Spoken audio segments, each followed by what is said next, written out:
Well, hello everyone. I was just typing "sting that like" button in the chat box over here because I forgot I don't have a long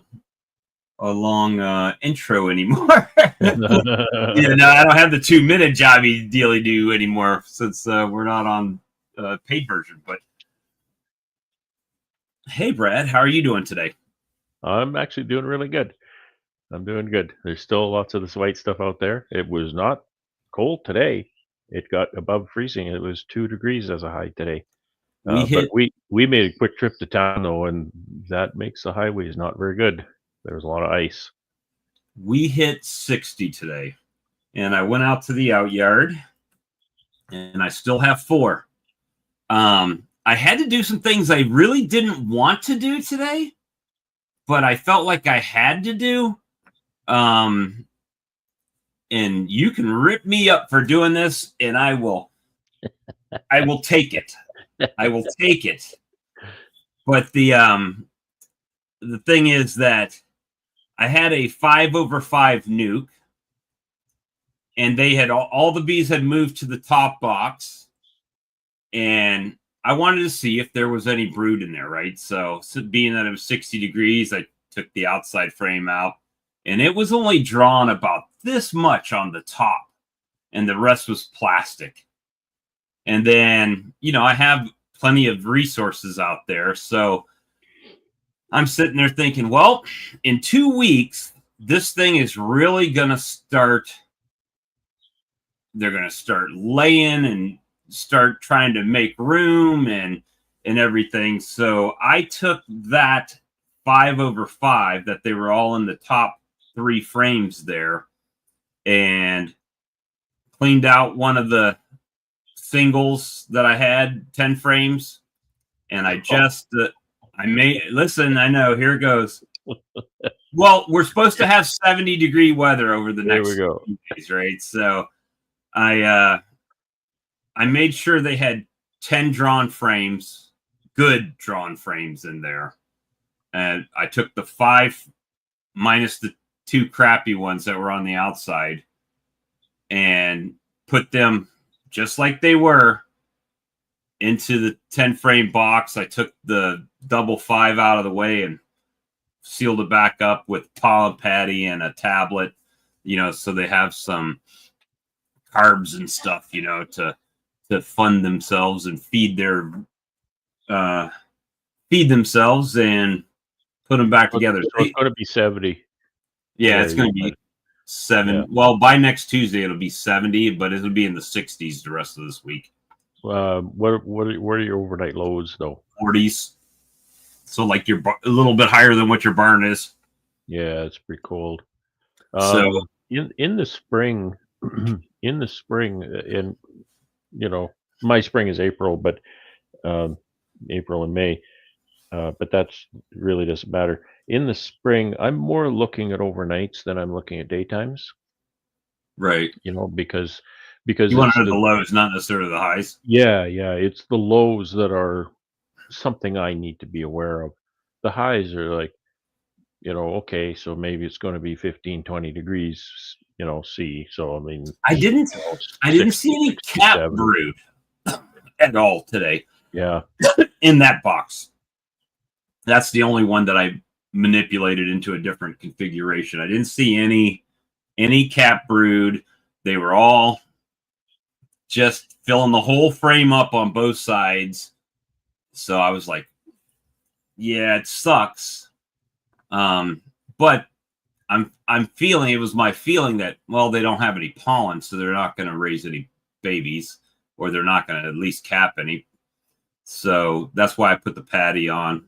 And it wasn't sealed. You got 2 weeks yet. Right? Yeah, I could have waited a little bit longer, but I see what you're thinking.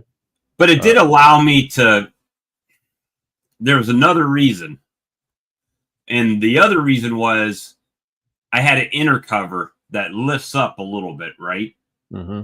So I had room to put the patty and the Appy tablet in there, where I wouldn't have with the double 5. I would have had to let them go, and they may not have made it. So it was really well, I got to do this kind of just to get the feed on there where there's not a gap in the top where, the weather could get in. So wasn't optimal. No, this is something that I should have probably done last fall, shook them down, put them in a single and let them go. But they overwintered great. I mean, they made it, I have one in my best looking hive in the out yard was a deep in a medium. Absolute, but and that's a little deceptive, right? Because if you've got 3 deeps, but you got 6 mediums, which are they better? Or is it just look better? It's hard to tell because they're now on, frames this tall instead of frames this tall. So, but they seem to be doing well. It had a foamy on it, so they had nice propolis around everything, holding it on, and it was they were nice and dry and looking good, So, well, good as they can look at this time. But I didn't tear them apart to see if there was a bunch of brood in the mediums or anything. I'm expecting not. If the one didn't have it, they probably don't have it either. And just once I had to make that one manipulation, I just treated them all like they were the same and put patties on them and gave them something to do. So we got a lot of people in here. Well, it sounds like you can check them again in another week. See, if anything's changing. We'll go back out there and see, and if I have to throw some jars on it, Oddly enough, the property owner did stop out there and he said, "Oh, is there any nectar in the box?" And I said, "No, I didn't notice that much." And he said, because his pear trees had blooms on them already. Oh, really? And I was like, well, that may be what's limped them to this point. The nectar off of those, when they've had time to get out, that they had a little something coming in. So thank you, Steve. I appreciate you, man. You show up every week and help me out. I really appreciate that. Thank you so much. It's just been one of those years where things aren't great coming out of winter, but I've kind of, that's the norm now. It's like, that's kind of my usual process, and just going to have to work at getting better at doing whatever it's going to take to get them through. So today, like I said, it was fairly warm. I worked outside on the tractor clearing snow for probably 2 or more hours, and I didn't notice my barn fan running at all. That's not a good thing. Not a good thing. No, it should run. It should run at well below freezing periodically, and I didn't see it run once. And I just checked the temperature over the last 7 days, and it's pretty well right bang on. So it is staying the appropriate temperature in there? Well, it's got a heater in there to keep the temperature up. I can't see when the heater runs, right? From the outside of the building, I can see when the fan is on, but I can't see when the heater's running. But the temperature was appropriate in there. The temperature's fine, yeah. Yeah, so I was thinking, oh, maybe, I was thinking, oh, no, my bees are dead, the fan's not running. And then I was thinking positive thoughts like, well, maybe my fan is no good. Maybe the motor blew in my fan. Yeah, that could be it. But no. Well, no, I mean, obviously the bees themselves generate a lot of heat, which is why you're once the thermostat starts raising, then the fans kick on and bring air in from the outside to cool it back down. Right. And then the heat kicks on to keep it from getting too cold in there. Yeah, it's got a pretty close margin. I think it's a 1 degree or something. Have you ever saw, and this would be something probably right after you put the bees in, and I don't know if you've ever just did a test on how hot do they make it in here when everything's fine, they're all in here, and the fan's not running. Oh, no, I've never done that. I do know that when I move them in, I usually leave them outside until the temperature is pretty cool, well below freezing, and I'll move them in. So the bees are, and this is kind of one of the reasons that I believe that the bees don't change. Hmm. They don't react to changing at environment very fast Right. because I can bring them in from outside and put them in this building, and they'll, um, even though it's not especially warm outside, the fan will turn on in that building and it'll run for a week because the bees are still set up for creating a lot more heat. Right. And then so finally after a while they start to settle in and settle into some kind of equilibrium. I get you. Um, I do know that with about 100, there's not as many colonies in there as I quite often have. I'll have 150 in there, give or take. But right now there's, um, I don't know, is there 100 or so in there? But usually, usually the equilibrium between when the heater has to keep the temperature up and when the fan, the ventilation has to keep the temperature down, is about a -10 C outdoor temperature. So about -10, the building is shedding enough heat that the bees don't raise the temperature inside, but it Right. also is warm enough that the heater isn't running a lot. So um, that's why when it gets warmer than -10 outside, and I'm not seeing that fan running, I get a little concerned. But there's nothing I can do. So Right. get Well, start getting used to another three the live thing with colonies coming out. y'all setup up there, once they go in, they're in and they're not Yeah, coming out. And yeah, um, yeah. There's not a lot you can do at all. it's, you just got to wait it out and see what you got when you come out in the spring, right? The who was it? More said you guys have to treat for mites more often and with better treatments. That's what I see successful beekeepers do. Well, definitely, but there's also a cost associated with that as well, right? When you have, in Brad's instance, if you've got a couple hundred hives and every time you go and buy treatments, how much does that cost, Yeah, Now, granted, it doesn't it's a cost cost. as much as newbies do. We'll give it No, that. But there yeah, is a financial limitation that it everybody has, right? but I try not to look at that, right? I try not to say, "Well, I think I'm not gonna treat because it's gonna cost me," right? But I Well, don't just treat, treat, treat, treat, treat because I wanna make sure that my dollar is making a difference. Um, right. And you guys are kind of on a limited schedule of treatment because you pull yeah, them out and they start bringing in honey.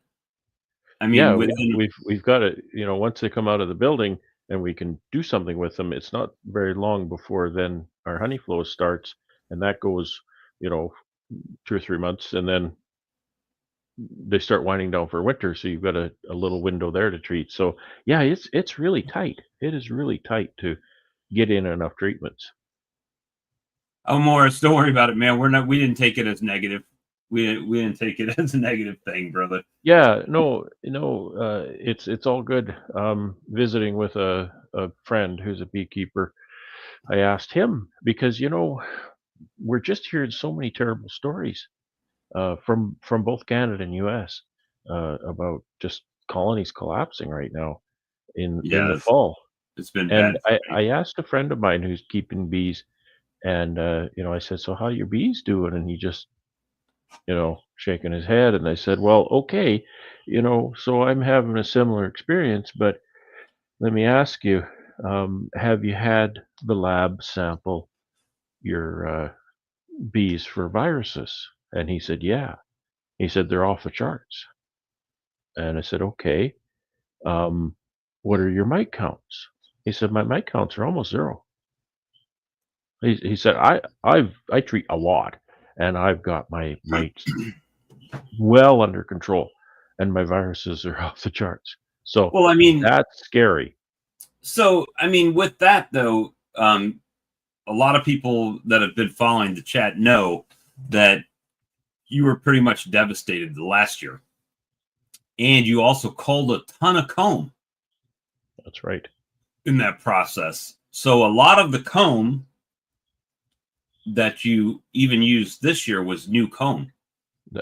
It new was wax. it was new. It was honeycomb. It was comb that had never been used in a brood chamber. So it's So now. I'm assuming that that's going to be cleaner, but maybe it's not. It's hard to know exactly, right? Because So I don't, as a rule, draw comb in a brood chamber. I almost never do. Actually, I don't remember the last time I did that. It's all drawn in a honey super. we've got 81 people. So that doesn't make sense to some people, I'm sure. So what I do is I'll draw a new comb every year in the honey flow, and then the next season, when I need comb for splits and whatever I'm doing, if I raising queens, all this, if I'm culling comb, then I'll use last year's honeycomb for that, because it's not a fresh lot of it's comb. fresh. Well, a lot of it's freshly drawn, but none of it has been used in a brood chamber. Is kind of the whole point, but I don't know if that's enough. Like maybe the honeycomb is Well, that's a great question, contaminated because as well. mostly I think people will test the brood comb, right? They don't like you don't really think about the honeycomb that much as far as that. But it would lead me to believe that if your bees have viruses, they still have to draw that comb and draw that wax and put cappings on it. That they would also put it in the honeycomb if they're infected, right? That You wax don't know. comes out of their body, and if their body is infected with these viruses, the wax comes out of their body. So maybe it's just as bad. So maybe my idea that, oh, I'm putting fresh comb in there, maybe that's just a ridiculous idea. Perhaps. It's almost like you have to shake your bees on foundation every spring or something. Let's hope not. Well, I did that my first year, and my bees Yeah, wintered we've had that 100%. discussion. What was it We have about had the that. first year that made you so successful, Yeah, right? I want to do that again. And the only thing that I could come up with, it was all brand new equipment, right? So, wow, that's you just lead me down a rabbit hole on that, right? So maybe I need to do that this year. If I have any bees. But then you're like, well, how far does that set you back as far as for production, right? If every year you had to draw a new comb. If the bees are going to live, then is it really a setback? So what if you let a little bit of mold get on your comb? Are you like penicillin them? You give them penicillin when they're cleaning it. It's really interesting. But I'm not saying I'll go whole hog and do the whole thing, but I'm just saying maybe take a few colonies. If I got some colonies to mess with, take a few colonies, basically shake packages. So what if you on brand, like just on foundation, feed them like crazy, so that they have what they need to draw the comb. What if you just did that? Well, that may not. Well, you do a lot more than I do by far, as far as splits and making nukes, right? What if you did that with the nukes you made? Like just give them one frame of comb and the bees and foundation. They would have no choice but to draw some out or swarm. Well, I mean, that would be the alternative. Give them zero comb, sanitize it. Yeah, but you want something to anchor them down to the box. I mean, well, that's the problem. I was going to say, to make a split like that, that's difficult because they may just drift or it's gone because they have nothing there. That's true. But I think if you had an established colony there and you just sort of did the old switcheroo, right? Just switch all the frame, shake all the bees onto foundation. Just take them all onto foundation and take the whole box away where they're still coming back in. And just say, you'd also give yourself a brood break right out of the gate, which wouldn't. Nothing happened. Go back to work. Nothing happened. It's all normal. It's all good. So Nothing to see here. Hope they don't notice. DC says wet kills bees. Big hives make more wet. It's true. It is true. I don't typically have those issues here this time of year. I didn't see any moisture in any of my colonies. With the ground was still a little soggy from yesterday, but everything else was pretty on point as far In as the bees. 23, at the encouragement from a fellow beekeeper, I shook a couple of colonies onto fresh honeycomb. So I pulled everything out of the box, pulled all the brood and everything, put all fresh honeycomb into Mm-hmm. the box, and then shook all the bees, the queen, back in there. So basically, I shook a package onto drawn comb. And I won't say that I didn't notice a delay in those colonies, but it wasn't dramatic. Well, they'll have one frame if it's a lot of bees. They'll have one frame drawn out like in a day. Well, Or, it was all drawn, so okay, that's the difference. It was all drawn honeycomb. So if I took that and put it all in foundation, um, that's basically what I did my first year. I had no comb. I shook packages into foundationless frames, so they had a lot of work to do. right. But they built their comb and started a little nest. But you can't. I mean, that is something hard. I mean, could you imagine doing that? Having to do that every year? You got to I deal mean, with all that old comb. that would be terrible. And you have to render all that old comb every year. Well, I mean, only until you get the viruses under control. Once the viruses are under control, Yeah. then it wouldn't be an issue. But if it's a reoccurring issue, then yeah. But that means every year you would have to test your comb.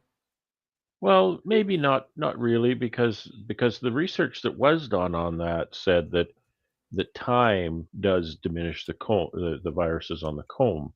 So if you were able to somehow get a rotation that you didn't use that comb for a season, but that means a year, Right. now you're going to be spending your money on wax moth treatments, because Yeah, that's going so to be brutal to keep the wax moths off them.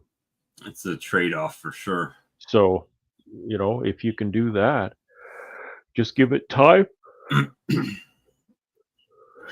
That's interesting interesting thought process. I see some people don't ever have any problems, right? And that's good. Good for them. I mean, but it for me, I want to I've learn got from every them. problem that can be, right? I want to learn from them. If you add hive beetles to your situation, man, it'd be terrible. Yeah, I'm pretty thankful I don't have those.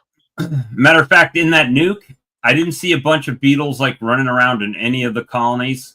However, that one nuke that I pulled the frames out and looked, and I did see the queen. You could see a beetle here and there underneath the layer of bees on both sides. And I just didn't want to shake all the bees off of the frame, right? So yeah, there's some beetles in there. How many? Who knows? However many could be 3,000 of them if they're all hiding down in cells, right? You just don't know. Could be. But essentially, if there was that many, they'd be on everywhere. They would have corralled them up to the top and locked It's them good that anywhere. they don't attack the larva. Yeah, it's only after that, right? That they get in. Well, you got to have the feed and protein in there. So really, they're kind of starving out with the bees, right? Well, that's what I was thinking. They wouldn't have much pollen to feed on at this point, would they? No, not at all. So that might be some things I do over the next couple weeks. Maybe take some dry pollen sub out there and another one of those kitty litter boxes and set it out there for them to get to if they want it and stuff like that. Bruce says he hates hive beetles. Yeah, it's they are the bane of my existence. Usually after the honey flow, right in the like August, September, October, they really start getting bad around that time. Russell, I had a pretty good weekend on hunting. Not $600 worth, but even, people just driving up to the yard. I sold probably $150 worth there, and then another $20 yesterday. So, $160, $180, something like that this weekend, which wasn't bad. Not bad. Can't complain about it for not doing anything, literally just letting people drive up to your house. I did look at those vending machine things where they swipe it and it pops the lock open, but they call it a vending locker is what they call it. So definitely out of my budget, but it was worth looking into. Yeah, the hive beetles here, what I like, the current, there may be some newfangled device out, I don't know, but the current hive beetle traps that you rip off and you set in between the frames and put oil in, or diatomaceous earth or something like that, mine for some reason don't sit very flush. And because they don't sit very flush on there, beetles literally just go under the edges because the bees corral them up and they can't get anywhere, but it doesn't kill them.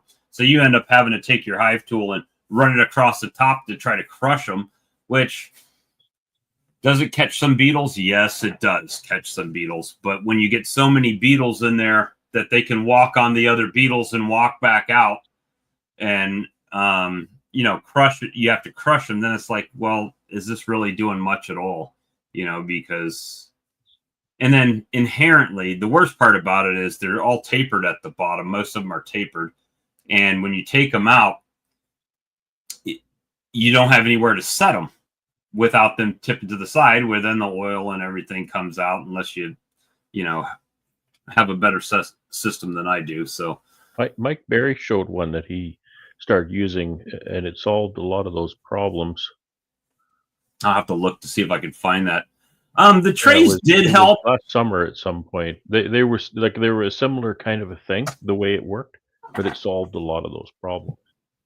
DC asked where the trays help, and the trays did help. What didn't help was Bob. Bob didn't help with the trays. And when I say that, making sure there was oil in the bottom and all that stuff, because, when they uncap and recap and eat pollen and everything else, it just falls down through, which everybody knows that's ever cleaned the bottom board. And it just kind of fills that tray up. And then you got a bunch of gunk down there floating in oil. So, yeah, but it's the additional maintenance. That's what I was just saying. Like even today, the one that that's single deep, I used one of those bottom boards and I had to clean the tray out and get all the gunk off of it. And the landowner's watching me scrape all this crap onto his dirt, right? Sorry, guys. I'm fighting a little bit of a cold, so if I'm coughing too much, I apologize. But it's really, I'm excited. I think I've passed the burnout stage, and I'm kind of getting excited to get back into it and try to make some things happen this year. But we still got time, and anybody that lives around here knows this is really a crucial time, because this is a time when their stores are all really low, but yet they just haven't hit that little bit of pollen and nectar that will sustain them yet.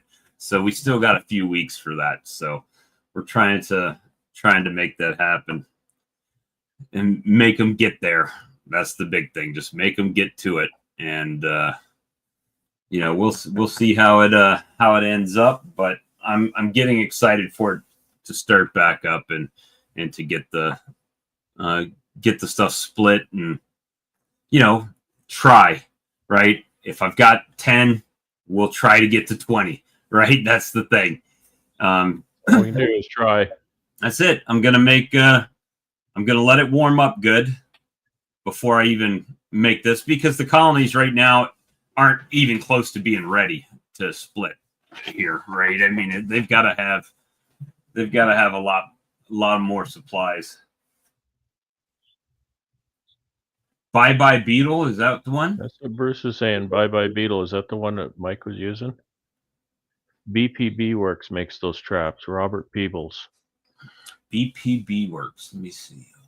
Do a quick Google. Yeah, they're BP. reusable. They're not a disposable thing. Bruce is familiar with them apparently. Thanks, Bruce.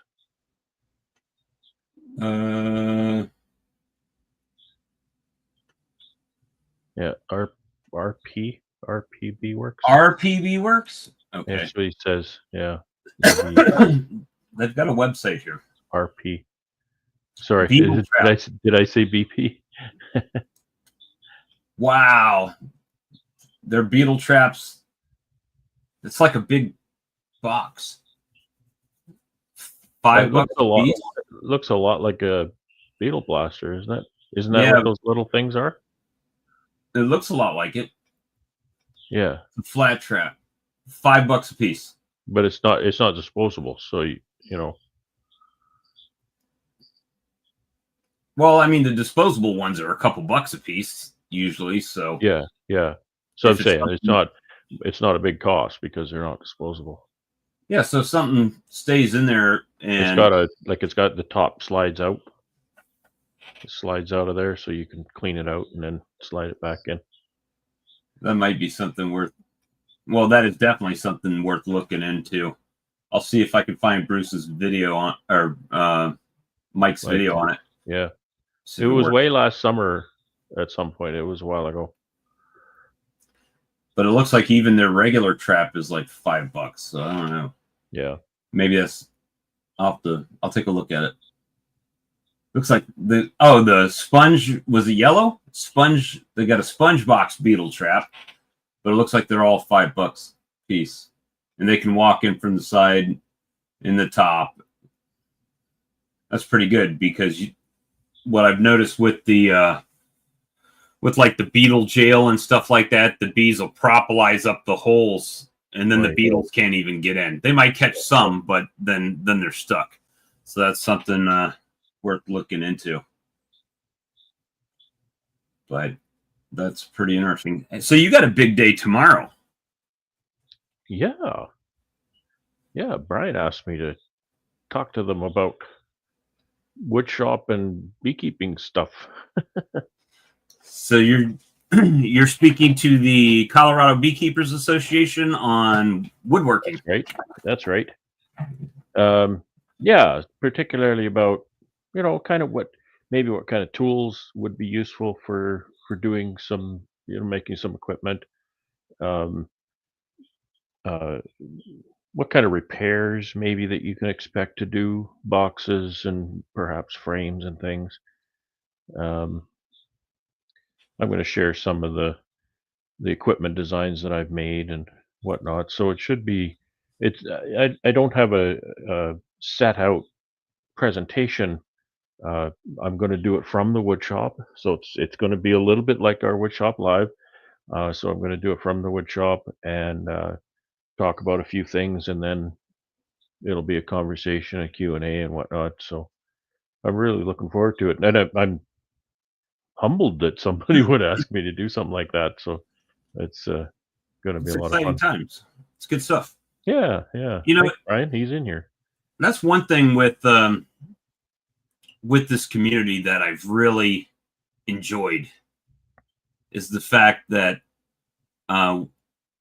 try to be all inclusive, right? And when I say that, I mean it doesn't matter if you got one hives or if you have no hives. If you were thinking about being a beekeeper, you've been, you're invited to come and hang out and chat and ask questions, and you can tell by the chat box scrolling by that. Oh yeah, that they carry their own show on in the side there, right? That's right.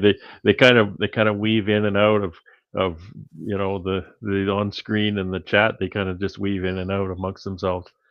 Well, I remember when we started, there was way back. Come live, there might be 5 people in the chat, right? And it's like okay, and and just like now, I mean, there's a link at top of the chat that anybody can click and come in, and Yeah.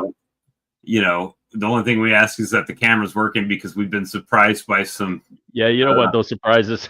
bad guys, right? Some bad guys out there on the Yeah, yeah, internet, and yeah. you know, so we can see who we're talking to, and at Was that least 3 that was 3 years ago you started calling M- these things, March would no be no life March would be beekeepers? yeah, March would be 3 years. 3 years.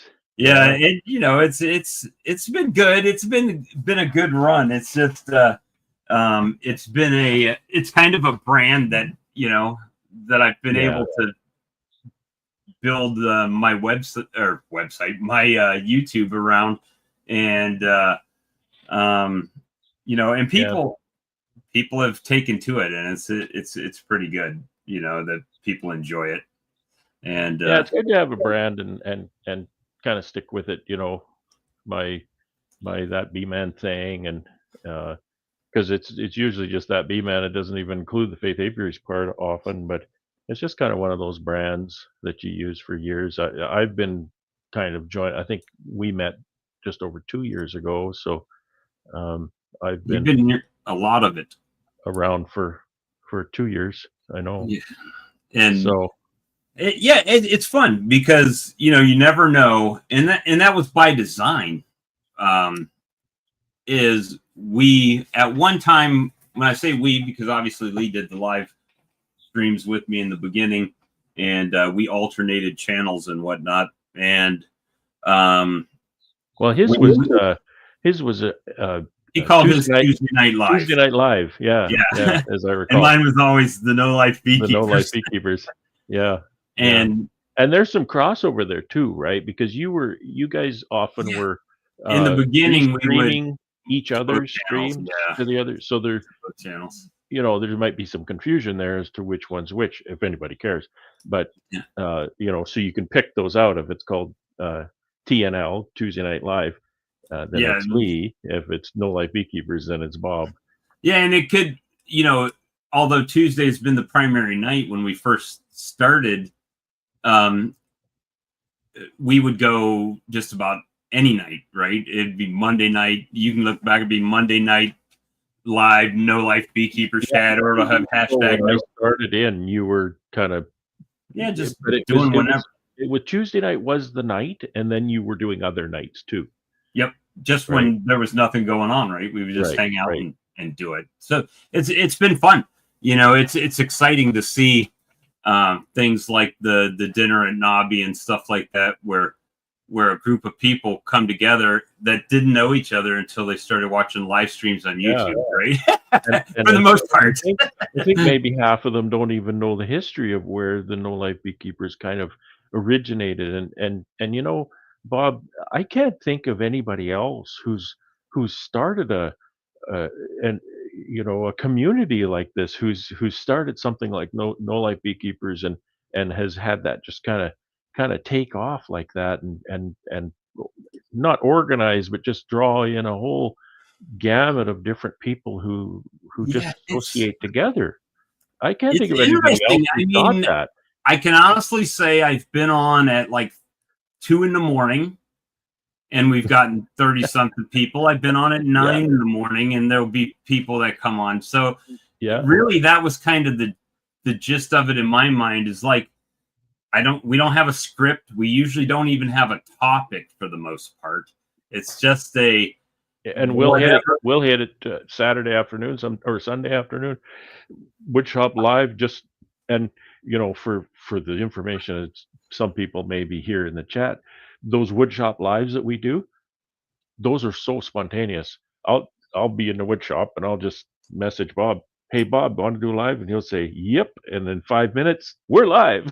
Yeah, that's it. That's it. I mean, That's exactly how it happens. yeah, and that's the main thing, is right. This is very much a community driven chat, right? Yeah, Because a lot of the yeah. topics we talk about come up from the chat box, from the conversations that are going on, Mhm. and the fact that, you know, we put the link right up there that anybody can join in and ask questions. And like I Yeah, said, it doesn't matter if you got one hive or 1,000 mhm. hives. You know, probably some of the stupidest questions that come on this chat are from me. Now, I will say, that not always are they questions I don't know the answers to ahead of time, but I will ask them to get other people's advice and also to stimulate and drive the conversation on. Right, Right. right, right. And sometimes I get in the weeds on things, but I've been kind of analyzing things on a lot of different live streams specifically. And I want to say this, that almost every live stream I see is like mine, for example. You see my name, that Be Man of Faith Apiaries. That's about me, right? Right. I'll do a live stream or I'll do a video that's in the title. That's about me, right? When you see that it's a no life beekeepers chat, that's not about Bob. That's Right. about that's Well, about everyone who participates, right? So I think that's unique in live streams, that the title of it, the name of the live stream, is about the audience, about the participants, not the person. You know, I could pick out a lot of different ones, but I don't want to single anybody out. But think about any other person's live stream. The title of the live stream is about the person doing it, which is fine. There's nothing wrong with that. But I just noticed that that's different about the no life beekeepers, because the title of it isn't about the person doing it, it's about the people taking part. That's really cool. And I think that's why it grew like that, well, because I it sounds like appreciate it's that. about us, not I would I would love to say that was all by design, but well, nothing is, right. well, maybe it wasn't, but It's not when you start something, you don't know what the end result's going to be, where it's going to go, and right, what's going to happen. right, You just don't, right. right? You start with a hope that things will go good and it'll grow, and the community will, stand And behind you and stuff. And and I don't say all of that to, blow sunshine up your butt or anything like that. I'm just saying that because that's the name of it, that it gives a participant a different feeling, right? It kind of, well, well, well, this look what we Mike just we said. are we are the no life beekeepers, because it's organic, exactly. So it's about the participants, and you feel like you belong instead of taking part in somebody else's show, right? And Right, and I and again, I don't want to disparage anybody at all, because I have live streams like that too. But it's just kind of something I noticed, that all of the live streams are just simply in title about the presenter, and No Life Beekeepers really in title is about the participants. And I think right. that's really cool. And that might have something to do with the feeling that we as participants have ownership, for example, Well, or belong. we do have. It's a little unique now. Charlie and other streams, obviously, they put a link up now as well, and that's great. Um, Well, the format is pretty consistent, but I mean, you mentioned Charlie, so okay, it's the Sawmill Charlie live stream, right? right, It's the Sawmill Charlie live stream, whereas the No Life Beekeepers live stream isn't about. It's not the Bob Walker's because it's the No Life Beekeepers live right. stream. It's about the participants and not about, you mentioned Sawmill Charlie. That's an example. And I don't know. Sometimes I get in the weeds and things. I just noticed that the other day. I thought, well, that's, because I was thinking about this really great community that's just kind of organically, that's a good word for it. Thank you. Come out of this thing that you started 3 years ago. It, And I thought, wow, that's really cool, because you didn't force it. You didn't script it. You didn't say, this right. is what I'm going to do. It just happened. Well, there's and people on here in the community have been privy to a lot of my personal life, right? I've not hidden anything. I was Yeah. literally, and some people in here that have been around for a while, at least, a little bit over a year, know when my mom passed in the other room, I was on a live stream right here Yeah. with the community, right? And yes, I That's had to leave that stream to go deal with that situation that was happening. But it everybody got to be here when my mom passed away. that's a pretty intimate connection to And you and to the live stream itself. if something dies and I screw it up, I show it, Yeah. right? and I take ownership of the fact that, look, I did this, it didn't work. Yeah, you're Or pretty didn't work as I authentic. intended. So it's just, for me, I'm really overwhelmed. I mean, we got 90 people in here right now. Wow. And I'm excited every time I come on and see the community. And one thing is and it's changing a little bit now. Like if you're looking on here and you see somebody's YouTube name, but a lot of times we know who that person is. Yeah. Like Hail Hives, I know that's Paul. Yeah. Right? And I address him as Paul. I don't address him as Hail Hives. And do I like Cajun Homestead? That's Brad. Yeah. I know that, right? It's because I've met the people, I've talked to them on the phone, and we've had interaction. So it's it's nice to have that more personal connection. I don't make cheat notes like some folks are smart Yeah, enough to make cheat Charlie. notes. I don't make cheat notes, so I don't remember everything because stuff kind of goes in and then falls off the back in my head after a while. I might know it and then I forget it. But that's exactly it, and that's a good, that's a really good point. That this is such a community that seeing those names that aren't names uh, is like seeing a person's face, right? You see a person's face, and if you know that person, you know their name, right? Right. So that's kind of the same thing. We're not seeing people's faces necessarily on there. I mean, the people who come on the screen, we see their faces. So it might be a little easier to remember names that way. But we see the faces in the chat. So we see all the names, these, DC's bees. Of course, DC is just DC, so that's a bad example. Right. But you're right, like Hale Hives and Cajun Homestead, Flower Street Farm, right? DC, that's a great point because Yeah. this community in several ways has helped several other people, right? Myself included, right? They buy my swarm lure, they order from my website. I'm probably the poster child for that. Brad had help with his issues this year. Tim and Hannah, you guys were bee suits. I do not have words to describe how great you guys were. I mean, I get emotional. I can't talk about it too much because I get too emotional. Well, if we just took this last year, and I don't know the exact number, I can't put an exact number on it, but we're not talking hundreds of dollars. We're talking about thousands of dollars that have been generated through this community donating to causes, whether it was to you or to me or to Tim and Hannah or Highs for Heroes or whatever. And that's just the ones I know about, right? That's not the ones that maybe somebody talked to somebody else and they said, hey, I'm having this problem. And all of a sudden it was fixed, right?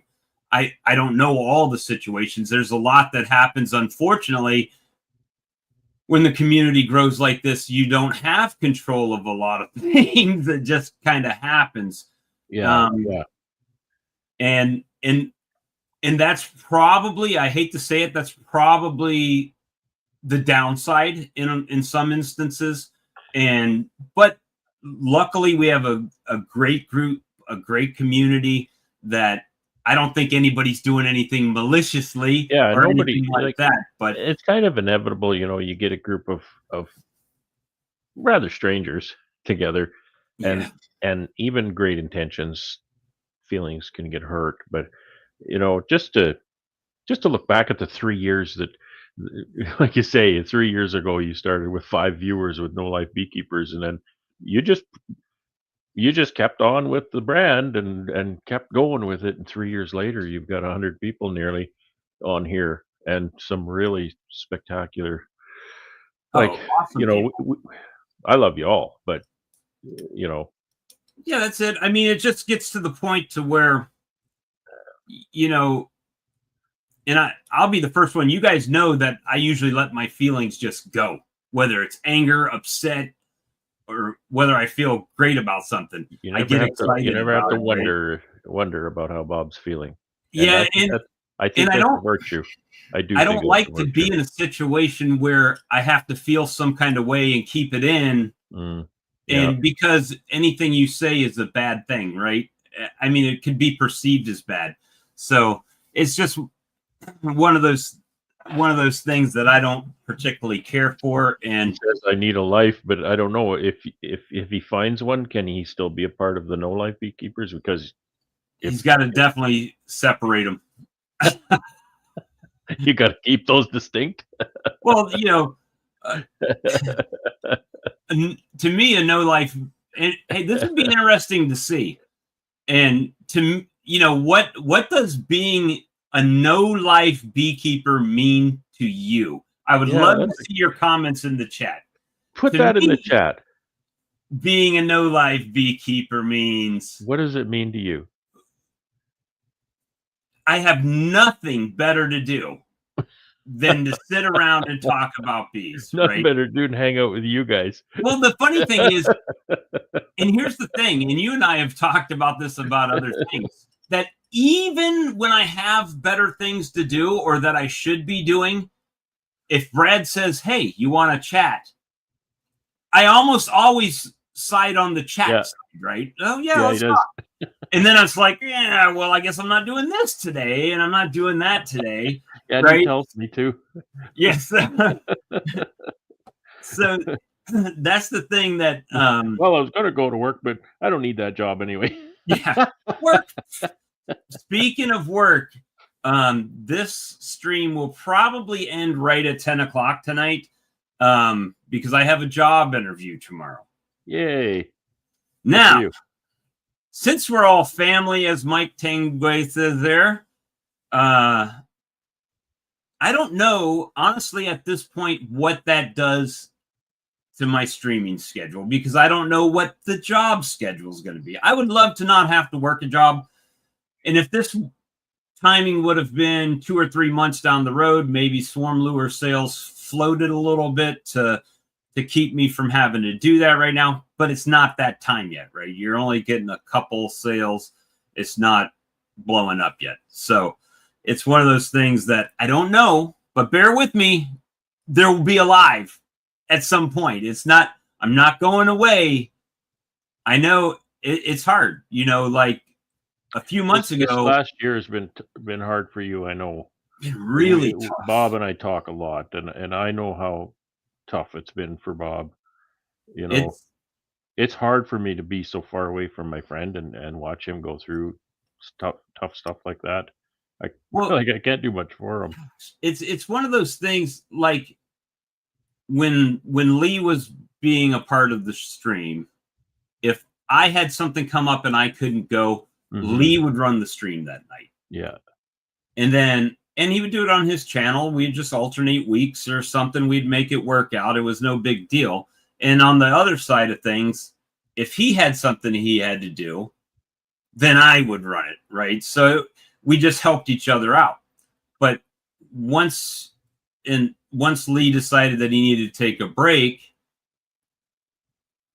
then if I didn't go live for whatever reason, well, then there just was no live. And yeah, I think it may have come across that maybe I was ending or something. That wasn't the case. It was just, look, something came up or, something happened.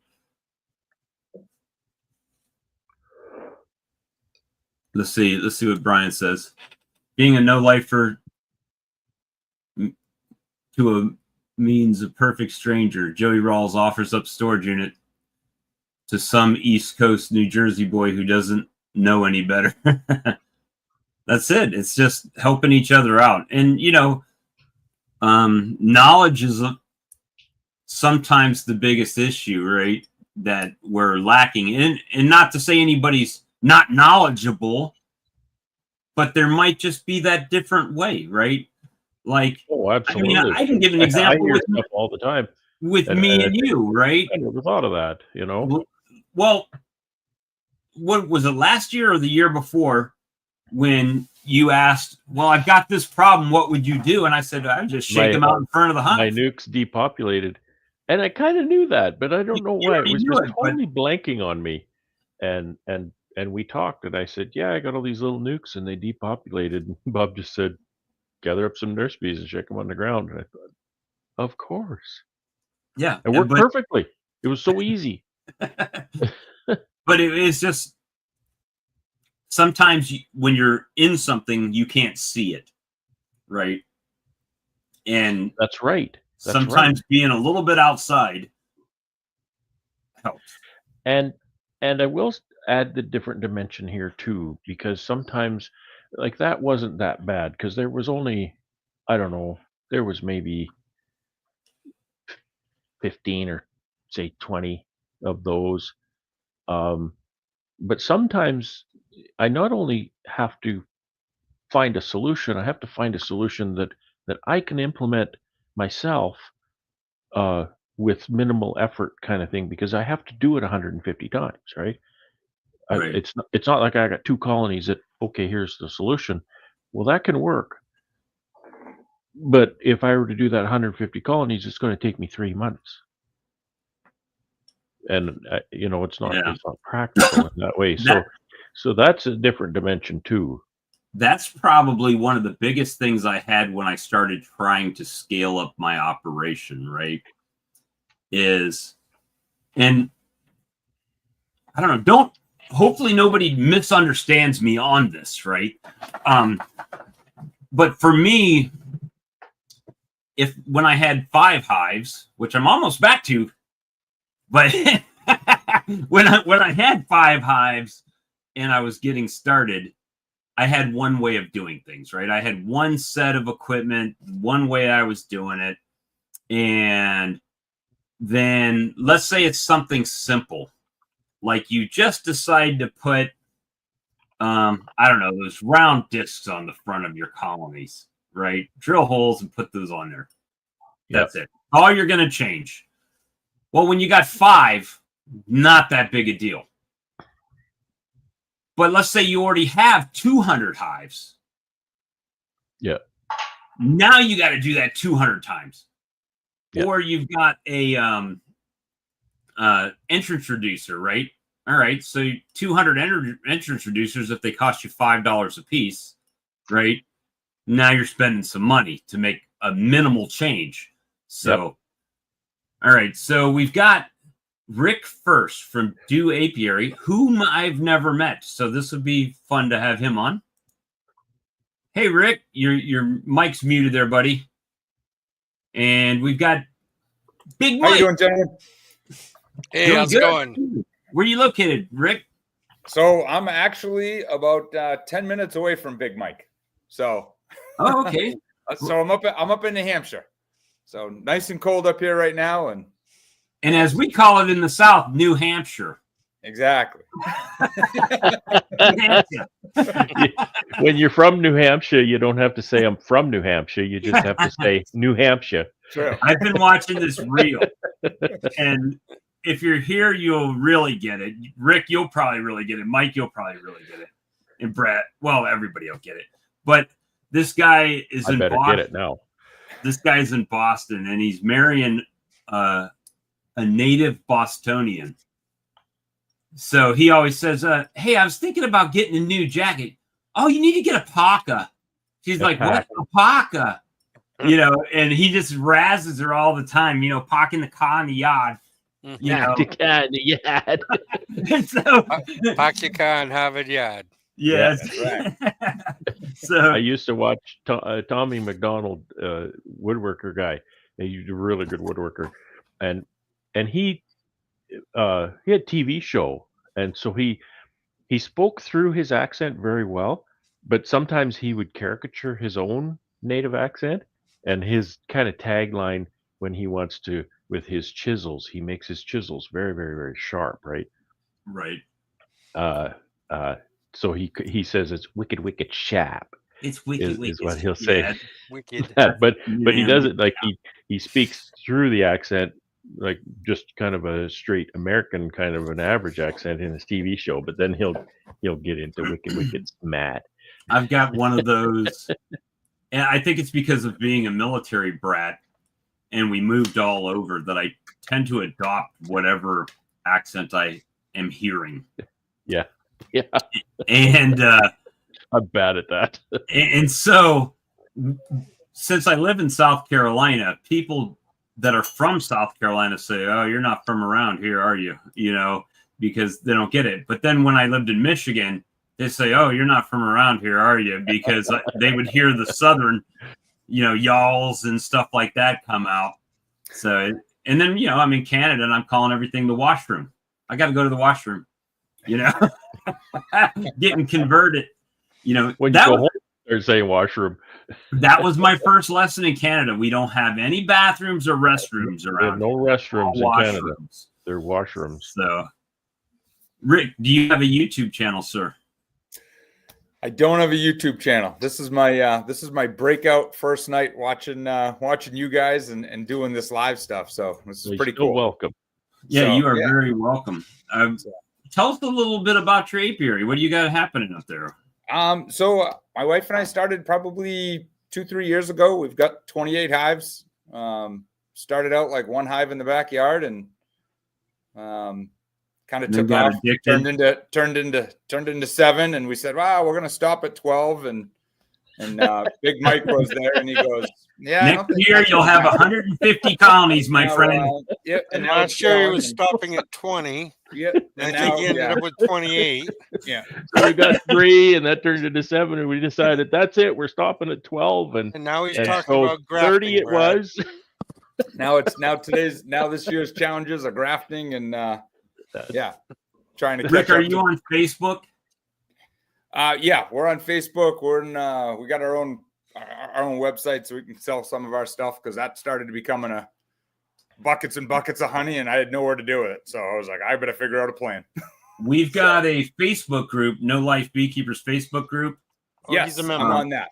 Okay, so in the files section, there is a downloadable spreadsheet that is a queen timer, right? So you put in the date on the top that you're doing everything, and it'll break what day you need to do everything on it, and it's free to download. Oh, really? Compliments of James McNally.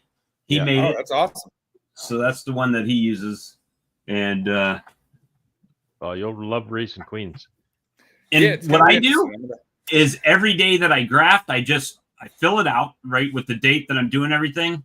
And then I just print it out and keep it on my desk. So I know, okay, today I got to do this. Tomorrow I got to do that. I got to go make up my mating nukes or whatever, to at least keep myself in somewhat of a line of what I'm doing, Yeah, so it seems like it's very time sensitive, but I'm very fortunate that I've got a bunch of really good beekeepers around me that are pretty good at it. So that means you'll have a lot of good drones in the area for your queens to come back mated. Yeah. Then you just make too many queens and you go and sell it to the commercial guys that don't have time to. Yeah, I think you're right. It's timing. It's all timing and cell builder, right? To me, those are absolutely, like, timing is absolutely number one, and right up there is the strength of your cell builder. That's everything in queen rearing. You can fudge almost anything else, but the timing and the cell builder. Yeah, that seems to be the consistent thing that I'm told every time, is to not skimp on that and really. Where are you going to use an incubator, or are you going to put cells into mating nukes? How are you planning to do it? Have you thought of that far ahead yet? I'm starting off pretty slow. I'm actually going to be trying to build some 3 or 4-way mating nukes with Mike. He's a woodworker by trade, so he kind of helps kind of get me going on everything with stuff, and he's got a bunch of different ways he does it. So I'll probably do a few regular nukes, but a few of those 2 or 3 frame mating nukes, just to kind of experiment with a few different things and see what happens. I'm going to be starting small, but still good luck with that. Still learn. So good luck with that. Yeah. Yeah. That's how everything kind of starts. But I mean, once you graft, Mike, I take it you're kind of mentoring them through this queen rearing? We got friends that are much better grafters than me, so they'll probably be helping them with that, but I'll help with the mating part of it. They know Mike Palmer, so Yeah. Oh, You I'm know. not telling you guys anything. Well, my first graft, friend Leonardo helped me, and I had 38 takes, which I wasn't expecting. So between 2 days, I had to make 38 nukes for queens. I tell you, by the time I got that last queen cell down in, I thought it was going to drop. Well, so you typically graft, let them finish the cell, and then put that cell into a mating nuke. So you're not taking them to an incubator and then No, I didn't that time. I have all the stuff to do that. I just haven't done it. Okay. This year, you don't know what's going to happen. Yeah, that's me. I used just a small chicken egg incubator from Tractor Supply is what I was using as an incubator. But Sam at South Carolina Happy Bees uses his honey warming box on the bottom is to warm honey. The top, the freezer section of the refrigerator, he set up as an incubator with a light bulb and everything too to regulate that as a big. Yep. Yes. Yep. That's the one. That's the one. Now, what I noticed is that little square element that comes down through the lid, the cells that are closest to that sometimes get a little dried out. Yeah, a little crusty, as you say. Well, I think they make a dipping sauce for them.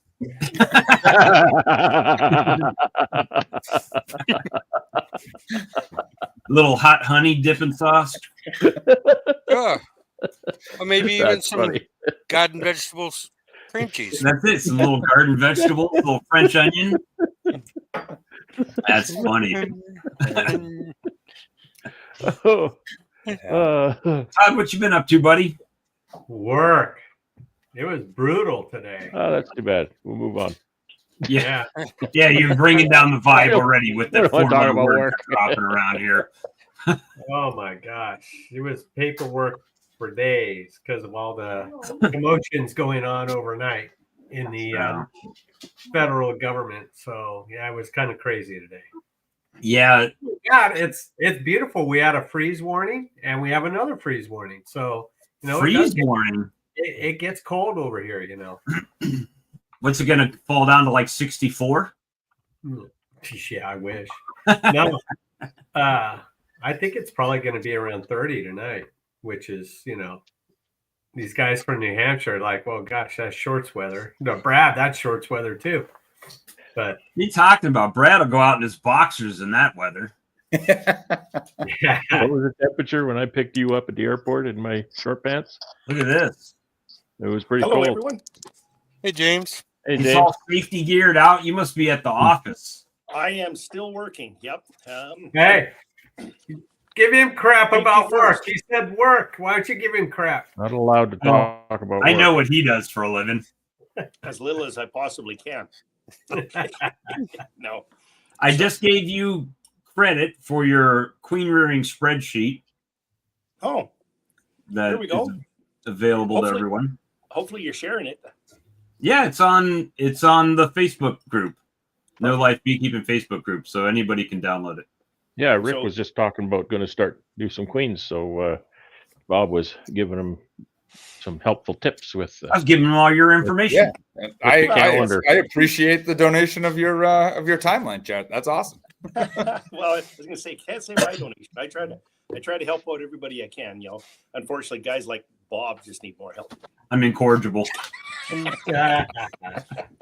So, but yeah, no, I am still at work. We're in the middle of a PMO here, but preventative maintenance outage for those that don't know what a PMO is. So I pulled the late straw here tonight. So yeah, I'm just sitting down for a bite to eat now. So I probably got another 6 hours or so here. So Are you I figured are I'd you pop on raising quickly. drones this year in your winter shed? I do have a bunch of drones in my winter shed. You betcha. How? And Okay. So you got to give us the lowdown. You didn't give us an update on what happened with that from last season. I got to tell James something though. James, before you do, James, I every year I try to set, like a lot of people, New Year's resolution, right? And this year I finally decided what my New Year's resolution is. I'm going to try to be less condescending. that means talking down to people. I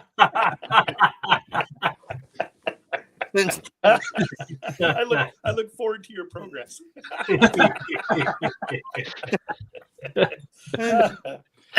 Oh my gosh. Yeah, I miss these chats. But Sometimes I wish I miss these chats. so well, I'm gonna miss probably the next 3 weeks. So I figured I'd pop on here really quickly. Either that or it's going to be a much different environment that maybe I log on here from. So we'll see how that goes. So since you're on a limited time schedule here with the chat, yep, can you give us a quick update on how the drone in the building drone operation worked last year? Absolutely. So believe it or not, the hive came out of winter.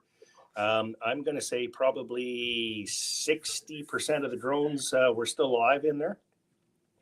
Now, here's one thing I did find. They go through way more honey, so they need way more feed than what they say a normal hive would do. So I'm not going to say quite twice as much, but it was significant enough to notice that they got an extra, I guess they got an extra medium on there this year. So where did that go? So it really didn't go very far. And so I did graft queens in the, my phone's just a busy ding in here. I clean up on aisle 3. Yeah, well, unfortunately, I'm looking after the whole mill here right now.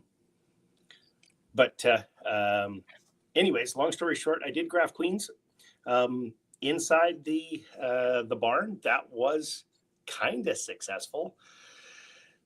They made it probably about day 8, and then just due to some of the things that I did in there, everything nothing got capped, so everything died there about day 8. So am I going to try it again? Absolutely. Why fail once when you can fail multiple times? But so no, we're gonna give it a shot again.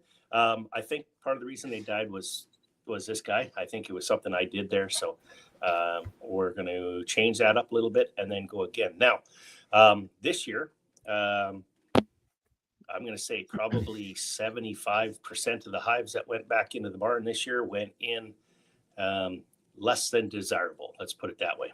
Now, Alan was out there. We were supposed to go sweep things up last night. He beat me out there. He did get the barn all swept up. So we still got bees dying. So I still have bees in the barn.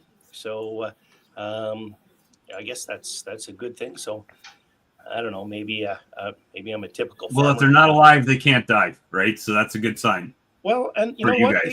They can only die once. Right. True. You can't put them back. And trust me, I've swept Ian's floor. I swept Ian's you did floor, and I know the travesty that can happen with the you guys wouldn't even comprehend the sheer number of bees that I just witnessed. And that I wasn't the first person. When you're taking out 55-gallon trash cans full of dead bees. Yep. It's really wheelbarrow after wheelbarrow after wheelbarrow. But so that's a good sign, I think. So anyways, James, so it was 2C here today, and my barn fan wasn't running. That's not a good sign. That is not a good sign. Well, it hit 11 degrees here yesterday. I think it was 9 degrees today. I got 2 months before I can see what's in there. Yeah, well, that's what Alan said last night. Now, having said that, our fans are running, and the good news is if I go back a week, it was minus 22 or something like that a week ago, and I didn't have to turn the heater or anything on. So that's a good sign. So, but anyways, we haven't lifted any lids, but when I get back here, so I will be gone until about I think I get back on the 19th of February. So we will probably consider dropping 1 or 2 of those on a hive heater for probably the last week of February. See if we can't kick them in gear, and we'll see where we go with that.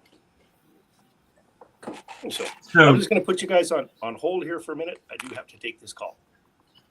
That's of all the.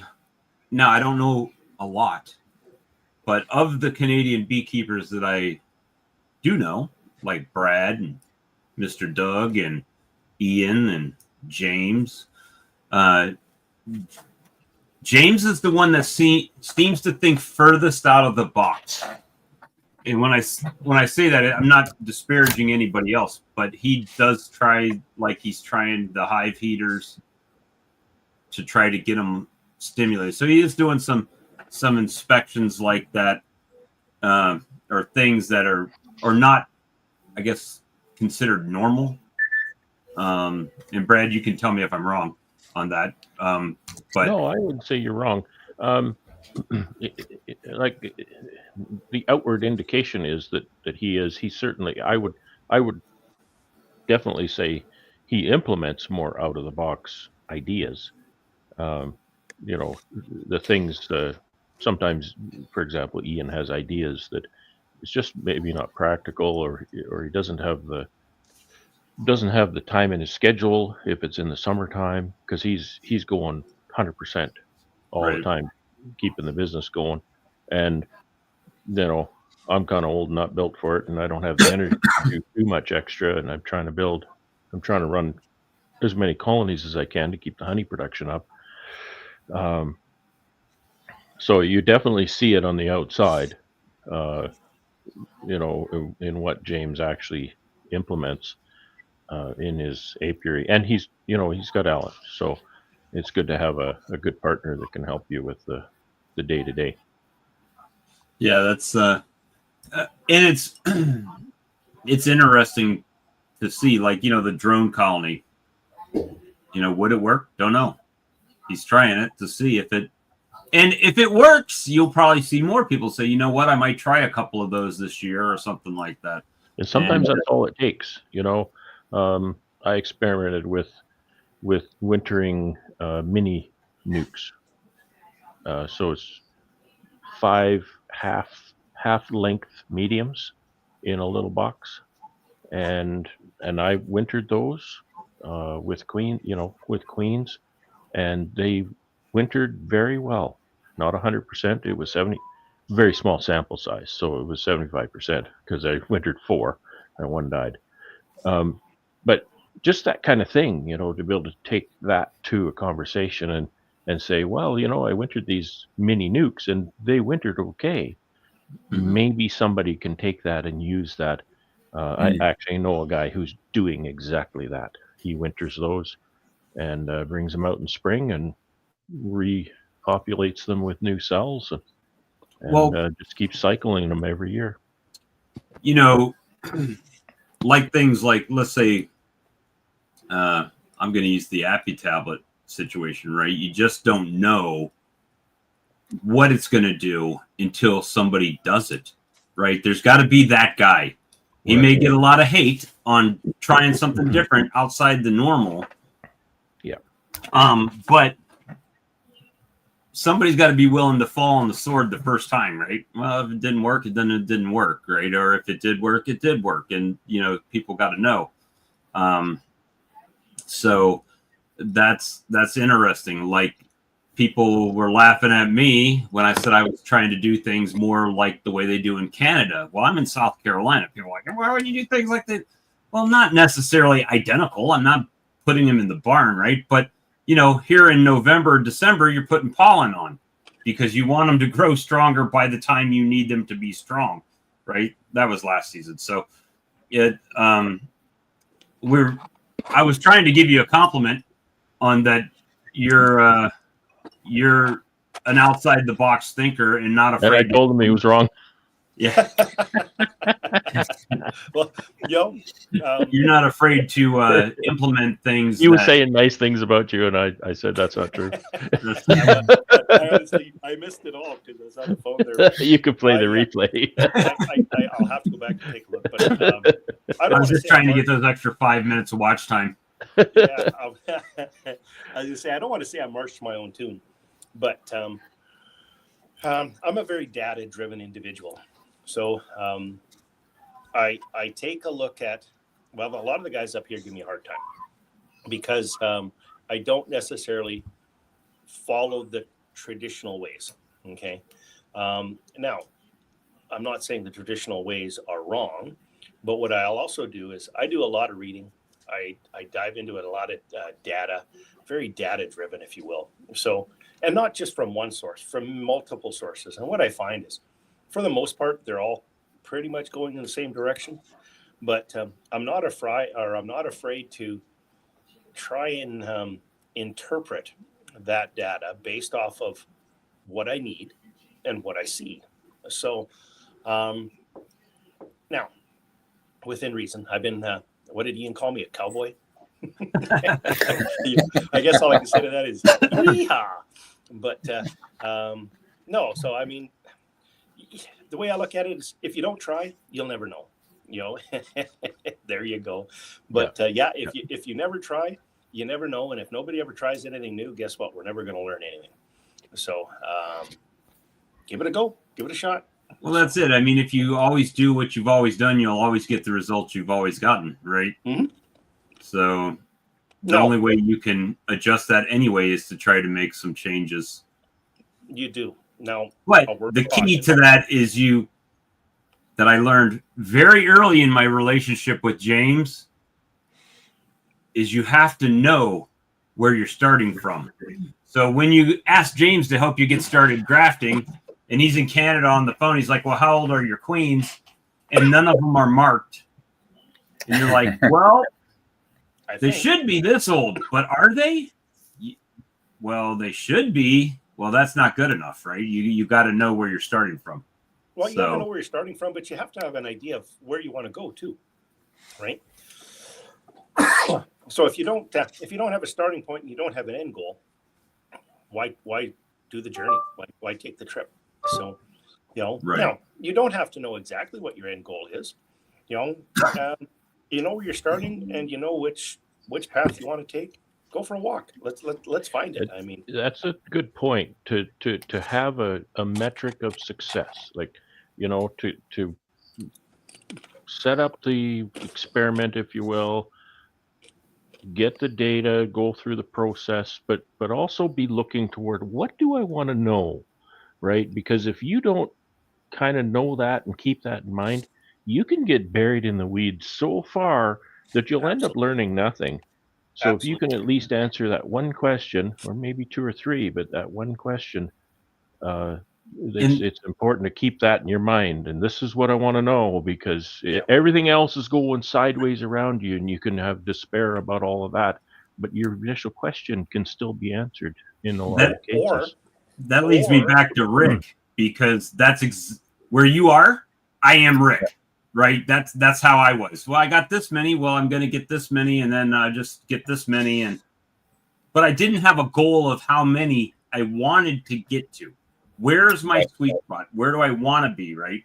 And these are all things that James kind of walked me through. Well, where do you want to go? Well, hell, I don't know.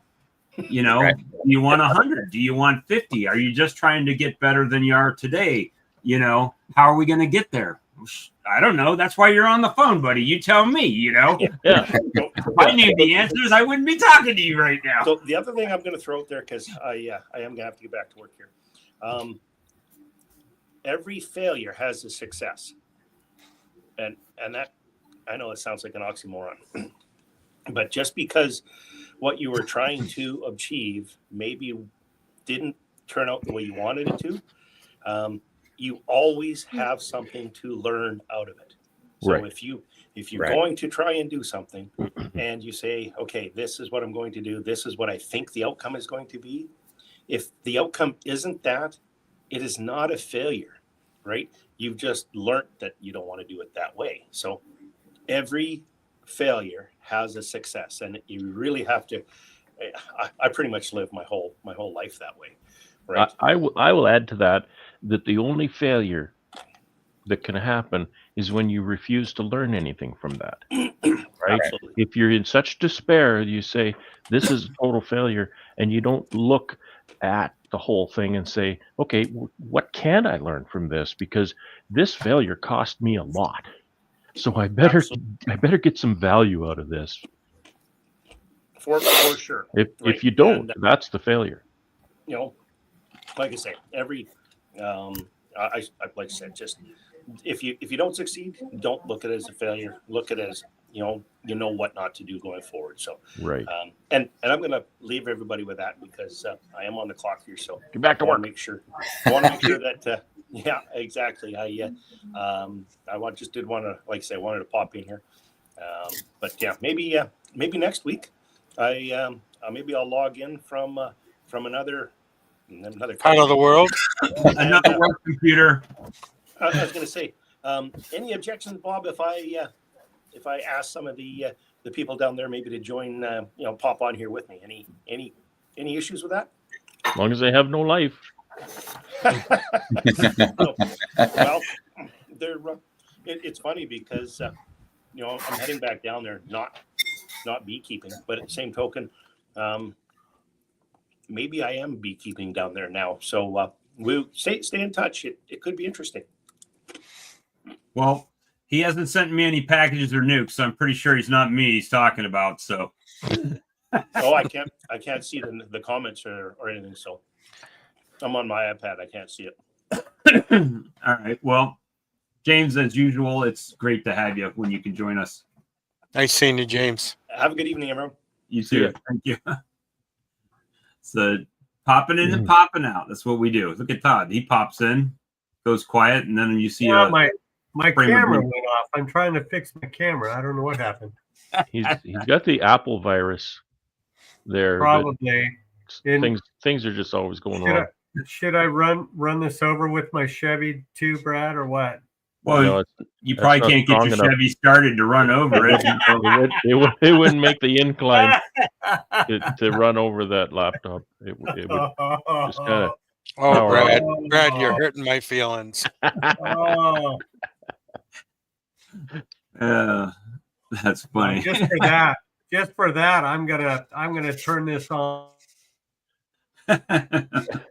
And he disappeared. Your iPhone's running as good as your Chevrolet. I'll pretend I didn't hear that.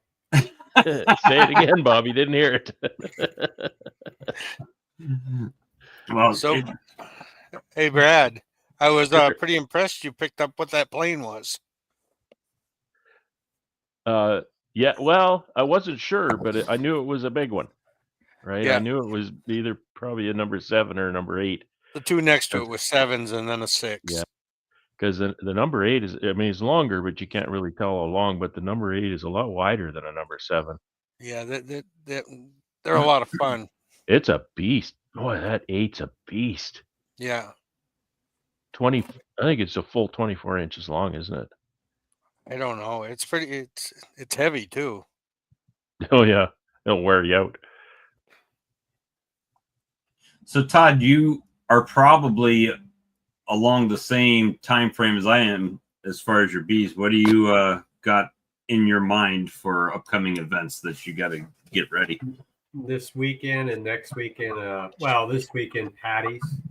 I'm actually have to finish mixing them tonight, and then I'll slap patties on them starting Saturday, and just keep. I'll boost them up as much as I can until Valentine's Day, and then I'll kind of leave them be a little bit, and then they'll be ready for oranges. Just trying to jumpstart them a bit.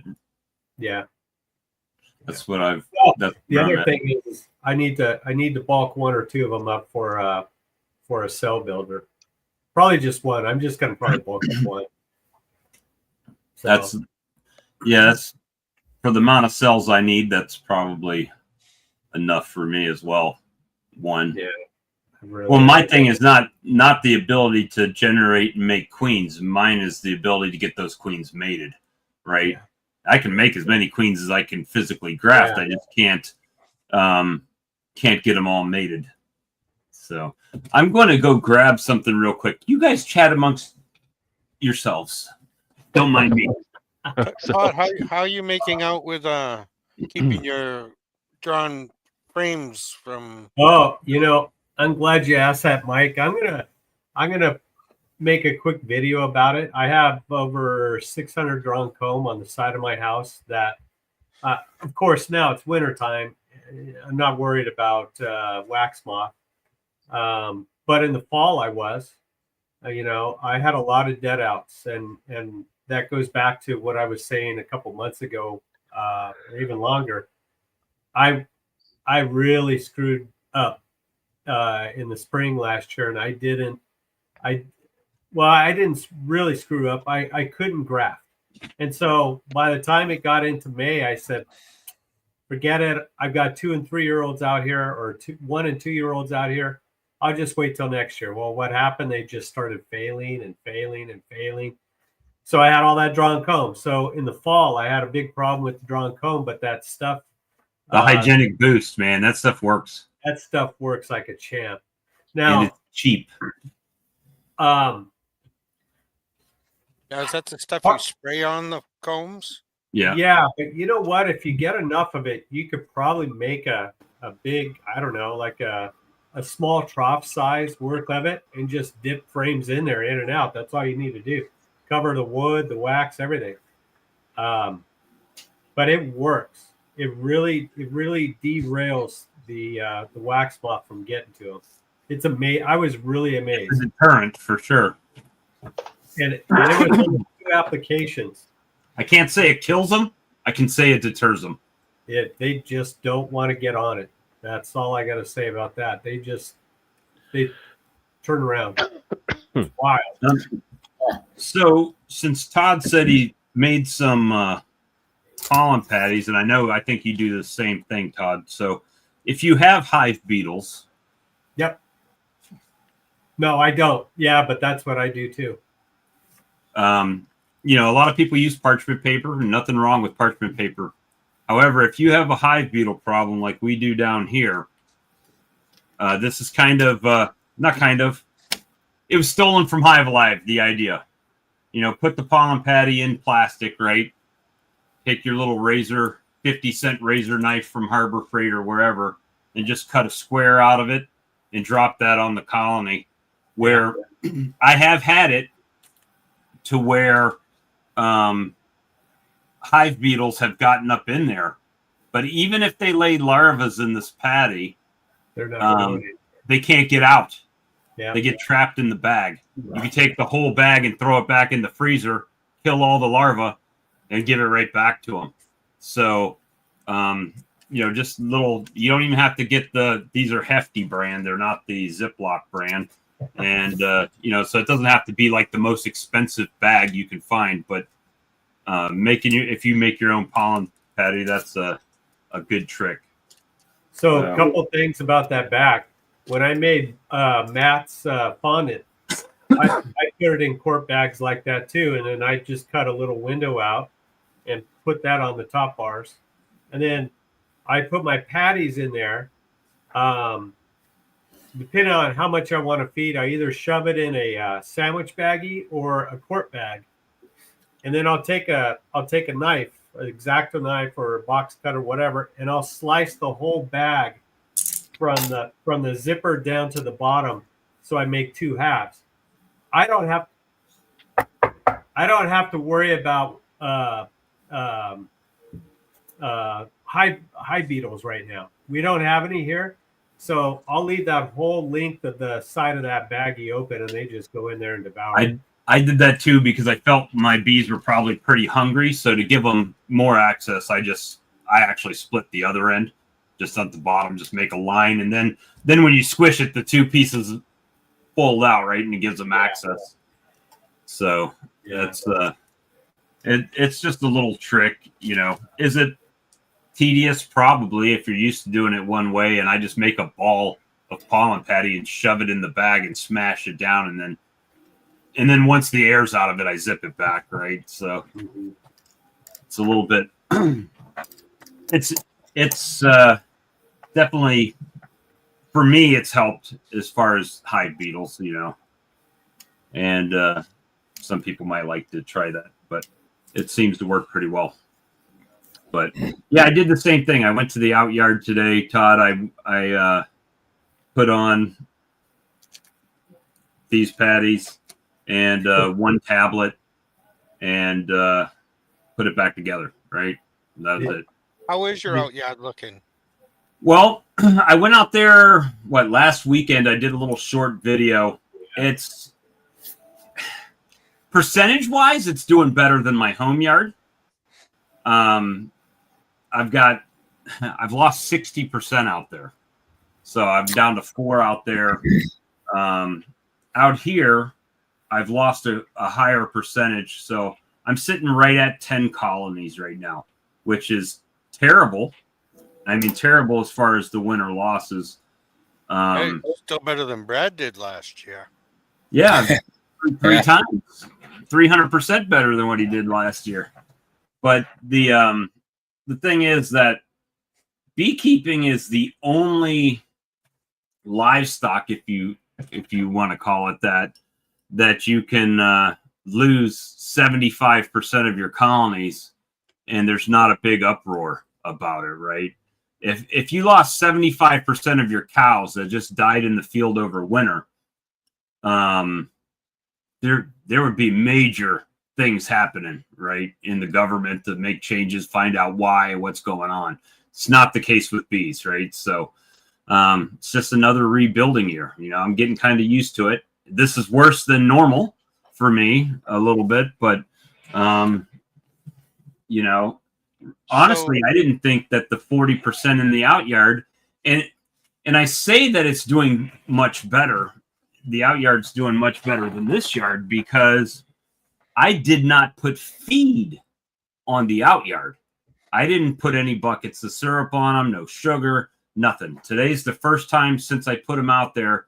I think I gave them a little bit of pollen when I put them out there and a couple tablets when I put them out there, and that was it.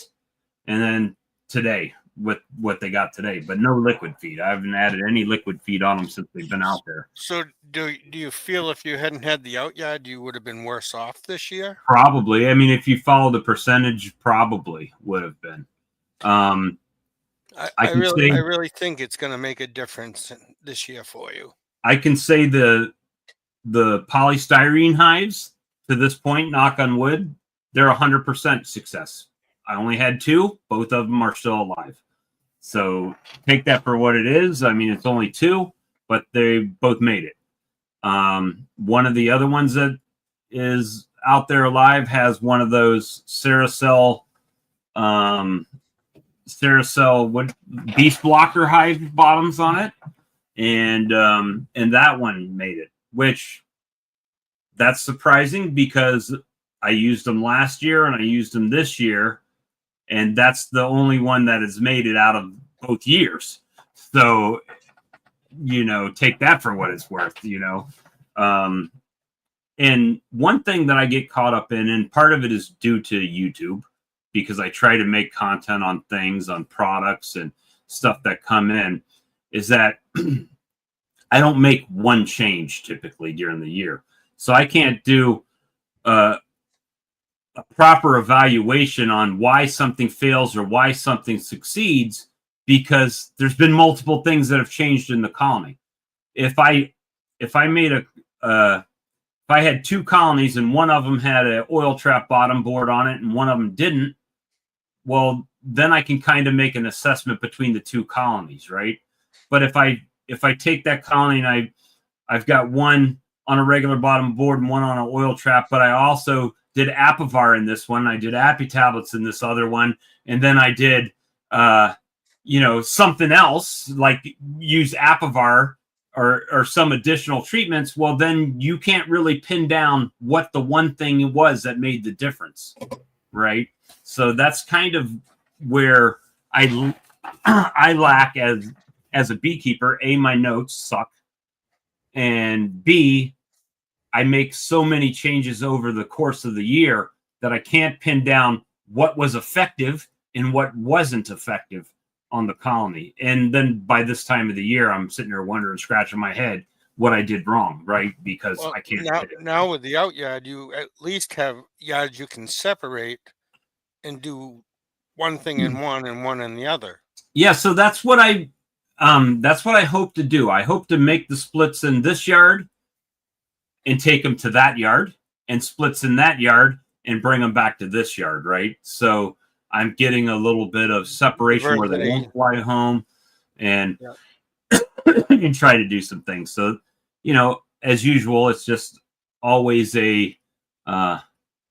like James said, there's a lesson in there somewhere. You just got to be able to find, you know, even in the bad times, what the good things were, you know. So that's kind of where we're going. Were you guys on the night? I think Callie had Troy Hall on, or did you have Troy Hall? Yes.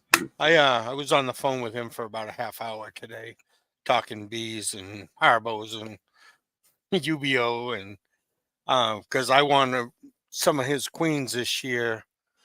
Dancing Bee had a sale on the was the Harbo assay, No, I think, or the UBO. UBO. I have UBO. I just didn't get a chance to use it last year. Let me see. But I want to do some out yards, and I want all the same daughters in them.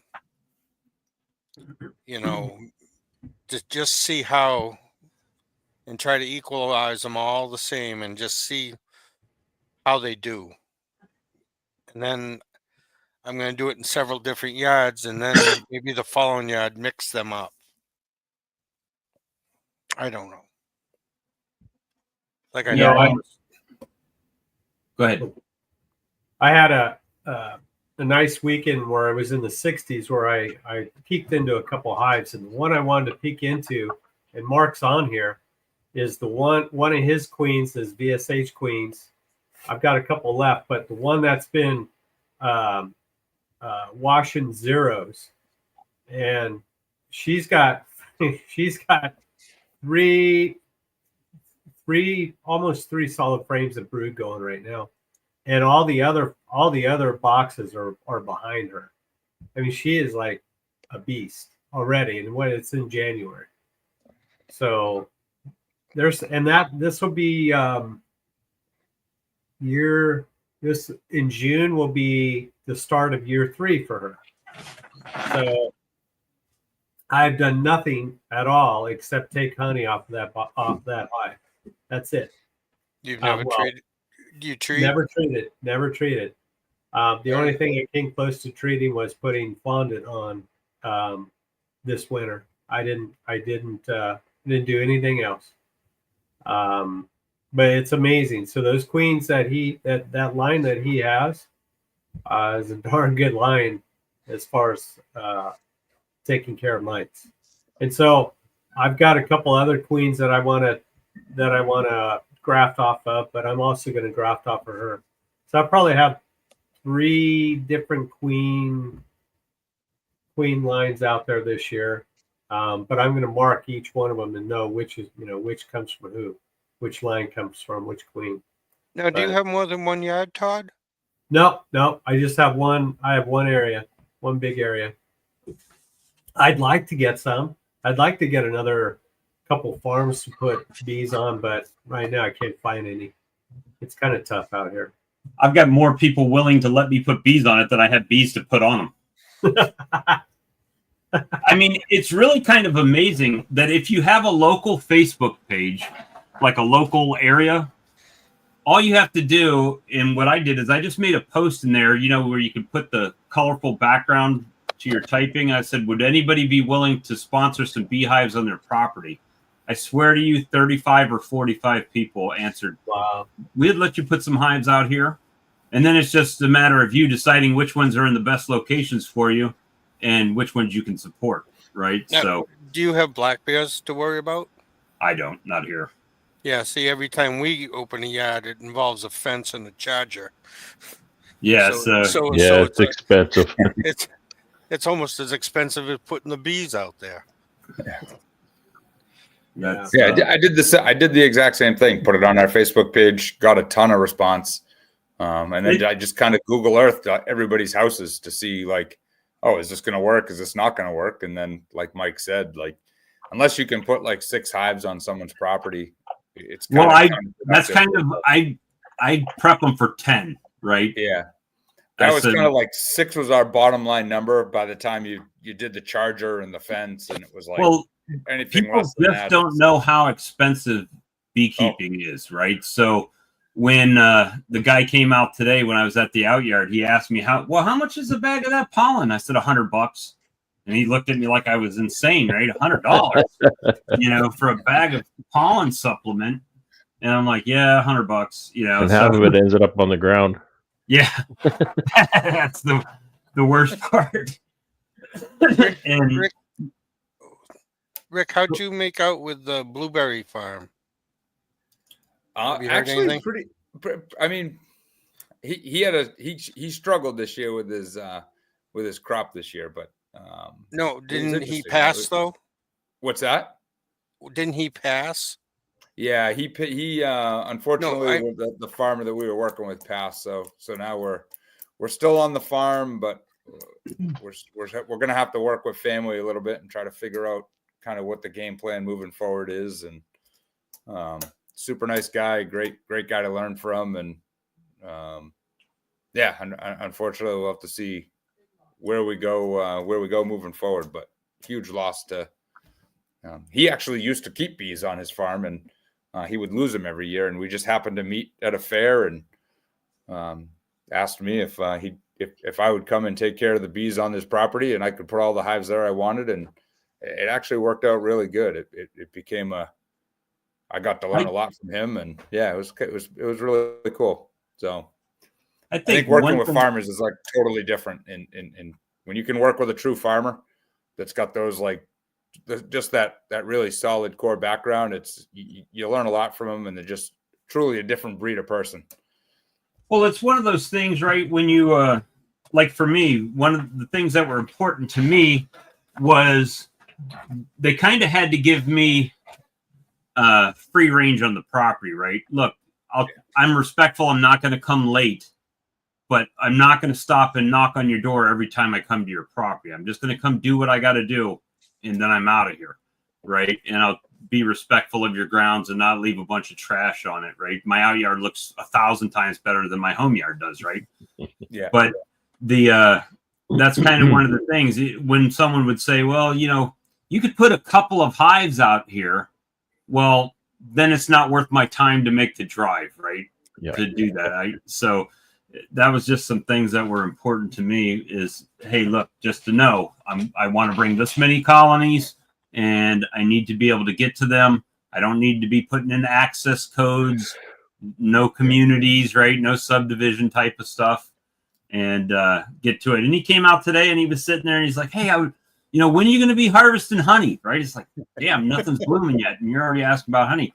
And he wants to, he says he would love to see the honey being harvested and that type of thing. Oh, yeah, anytime. If you want to come and, help, the old Tom See those Sawyer. boxes? See all those boxes? They Yeah. go in the truck. So let me know when you're done. And then follow me over to my place, and we'll load them in the building, and I'll show you how they how we uncap those and how we load the.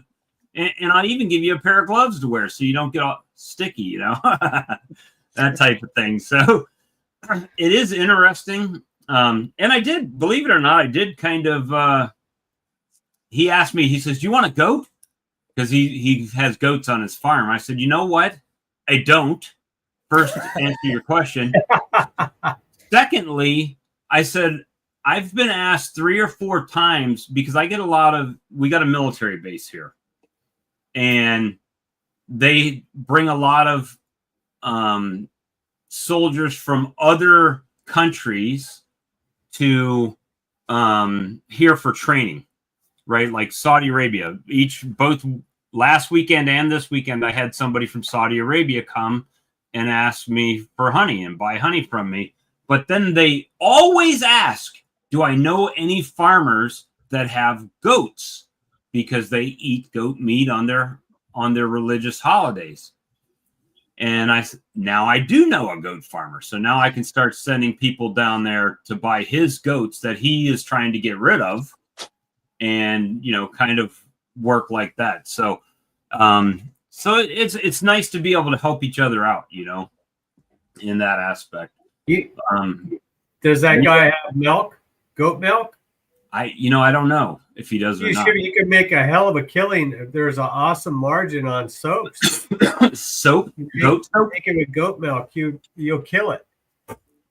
Oh, that's what the guy was saying last week, Yeah. I think, that he makes goat soaps. Well, you could also make goat cheese. I don't know what the legalities of that are, but they probably are not too much different than selling honey out of your kitchen either. So You can make goat cheese. What?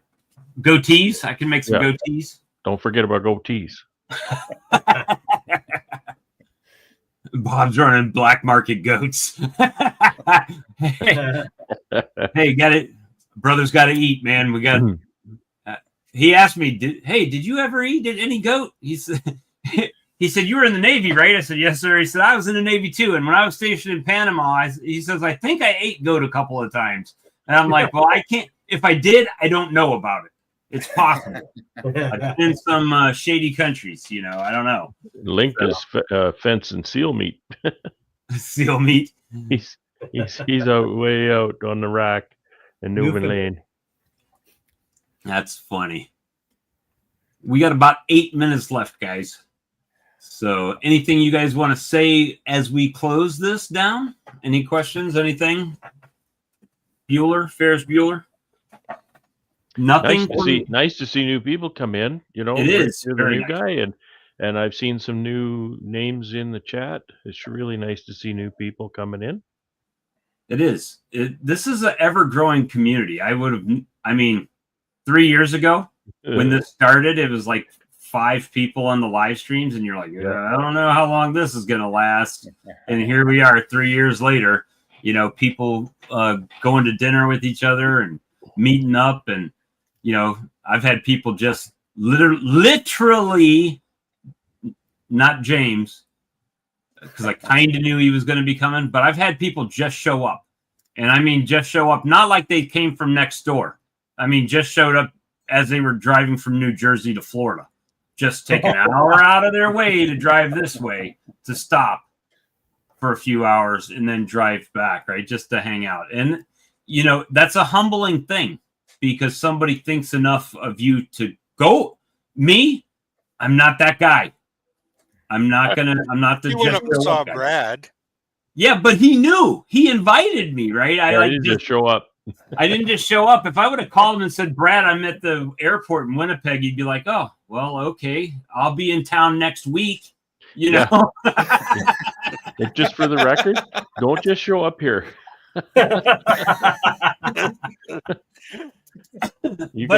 I love people come visit, but you got to let me know. Actually, Paul called. Paul stopped by when he was around, and we went to breakfast.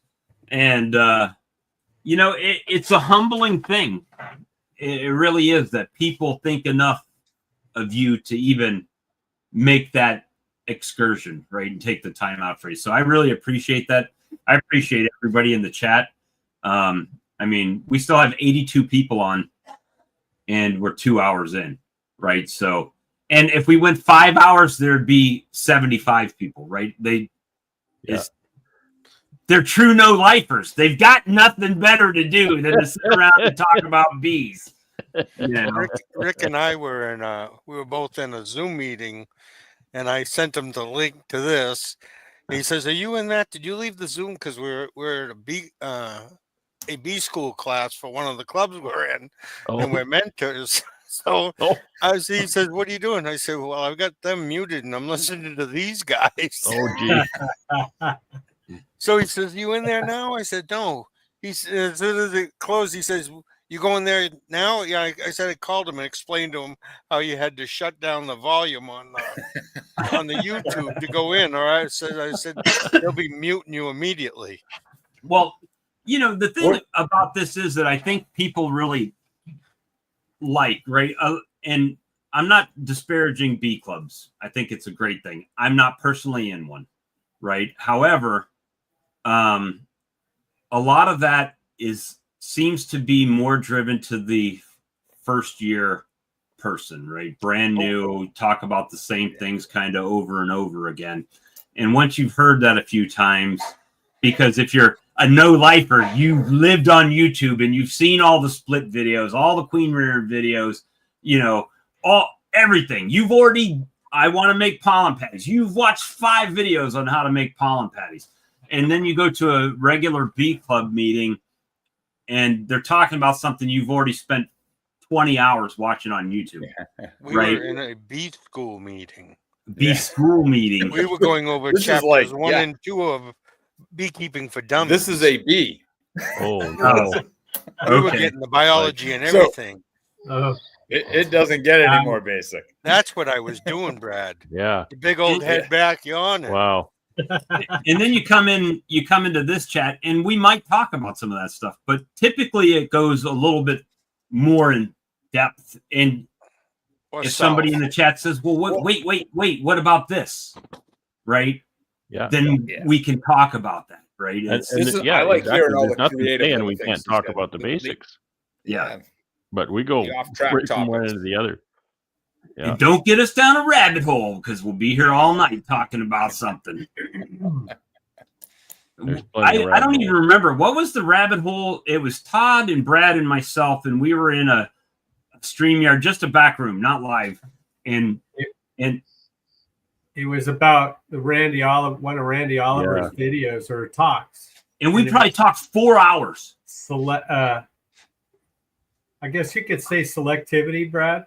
Yeah, the rabbit hole was really tracking. Here we go. So much for 10 o'clock, guys. Here we go. The timing of, like, we all think about how the genes are passed to the bees, right? And there's a wrinkle because queens have a father, but drones don't have a father. Drones have a grandfather. And so there's a difference in tracking those two genetic components between the queen and the drone, timing wise, right? But the biggest thing for a drone is not going to pass the drone's genetics to the current generation. They need to go through another generation for the drone to mate with a queen. To pass genetics on. So one of the common theories is you got a pissy hive, you requeen them, they're perfect. Jeez. That's great if you buy a mated queen. Well, then you're getting the genetics of whoever her parents and grandparents were, right? But you bring a virgin queen in and you put it in a colony. Now she's mating with the drones in your area. So you're not getting, even if you replaced all those queens, you're not getting those queens' genetics. You're getting the drone genetics from the grandparents of the queen that you just replaced. And why is that? I have a specific answer in mind. I think Brad might remember. We went on this. You go. Why is that? We Dr. Spocked each other for like 30 minutes doing this because nature loves diversity. Exactly. So if you're grafting for one trait, you're going to have to give up something else on the other side of the card. So we went full Star Trek mode on that. You can see how you can geek out bee-wise very quickly on this topic, especially if you have any kind of science knowledge in your brain at all. And then you start going down Keith Delaplane's rabbit holes. Right? Watch Bob Binio's video with Keith Delaplane. You listen to him talk about polyandry and genetic diversity and that's when you get the capital FFS in the comment box. If anybody that's up on there, FAFO. Yeah, I mean and anybody that's been on this chat for long enough to see me do a rant. It goes in the full. You do good rants. It goes in, right? And yours are like controlled burns. They just go. Well, maybe we should put them out in California. if you pay attention to those rants, usually I get pretty quiet where the fuse is just slowly burning up to the bomb. 3, 2, 1, ignition. And then it gets to the bomb, and it's over. It's done. I gotta go. I gotta say it. I gotta say what's on my mind. I gotta get it out of here. You know. Brian has a question. Bob. Oh, no. That's the short answer. No. Oh God, no. Charlie about gets me on a rant every time we talk about Demery. There were a few Demery videos out. That Mazanoff split. Before I did the single brood chamber management, I was very specific about the Demery split in that I had already done it one time and how I failed the Demery. Oh, I And every time he watches that video, he says, Bob, you don't have enough bees in that box. I know, Charlie. I know I don't have enough bees in that box. I explained that in the video, why there's not enough bees in the box. So, Wait, Charlie doesn't come on your video. yeah, where are you, Charlie? It's Charlie. But matter of fact, speaking of No Life Beekeeping, when Todd first came on, he was upset that we ragged Charlie about doing the single brood chamber. Not that we would mock him and do what he does. Charlie does it now, though. He just laughs. He does it himself. Well, Yeah. he used to say it like 5. 10 times a show, and now he only says it like once. I think I need to get with Charlie, and we need to start putting out.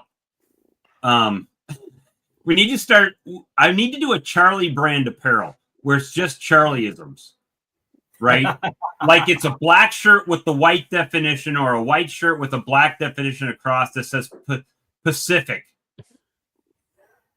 used as a noun or whatever that said, just like I can't even think of the word right now. The dictionary entry. The dictionary, right? That says, I was very specific explaining this in my example. Insulation. This hive is very well insulated. Charlie's not even here to. He's not even here to defend himself. And all that. And every one of them has to end and all that. Poor Charlie. I use some high quality insulation on this hive and all that. And all And that. that's it. 3 years ago, this is why I jumped on Charlie's show on a Friday evening, because I was listening to it and you guys are bagging on him, and I said, all right, I've had enough. And I jumped in there. I was like, and we love Charlie. So don't. Oh, yeah. And Charlie knows we love him, right? He's got notoriety. So we love him and don't think we're talking bad about him. So, but anyway, guys, it is now 4 after 10. I've got a job interview tomorrow morning, and I will keep you guys updated on the status of that. We'll be rooting for you. So we'll see. Yeah, well, I hate to use the words luck and getting a job in the same, because any job is an unlucky thing, right? If we liked it, it would be called vacation. Yeah. Well, may you get a good vacation tomorrow. Yes. All right, everybody. I'm going to end the live stream. Y'all have a good night. Steve from Daisy's Honeybees, thank you for the super chat. Don't go anywhere, Rick. Are you staying for a minute? Yeah, for a few minutes. Have a wonderful night, guys. Thank you. Don't Hang sign in off. there, Rick. for inviting me. Yeah, don't go anywhere, Rick. Stay on. Don't go Rick. anywhere.